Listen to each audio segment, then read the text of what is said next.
مجھے جو فارمیٹ دیا گیا ہے وہ once again thank you for a wonderful lecture. It was very informative. Thank you.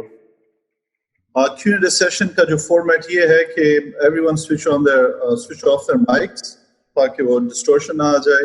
You can switch on your videos and I have a collection of 7 questions جنہوں لوگوں نے جو ہے نا have reproduced it on the chat window. So I've just written them all down. So first of all, I'm having the privilege of asking the first question because I'm the moderator. So وہ یہ ہے کہ شروع میں آپ نے already اس کا کافی وضاحت کیا, but I just want for the sake of clarity that جو زیادہ تر you can say most people جو تصوف کا implied meaning, تصوف is the name, one of the literal meanings is purification, which means that there is a beginning, there is a process اور اس کے ایک اختتام ہوتا ہے جہاں پر ایک پروسیس گزر کے وہاں آدمی پہنچ جاتا ہے, جو سالک پہنچ جاتا ہے. تو the question was کہ many people are in outright denial that this simply doesn't exist. Islam is a, آپ نے already ایک good and evil کا ایک definition دے دیا کہ you just comply with what you are told you're supposed to do and not do what's prohibited. And you just get the reward in the next in the afterlife. Tasawwuf ka jo hai na meaning is usse kafi wasi hai, meaning that in this life and as Islam and as Quran and Rasul sallallahu alaihi wasallam teaches and all the Sufiya aur buzurg jo hame sikhate hain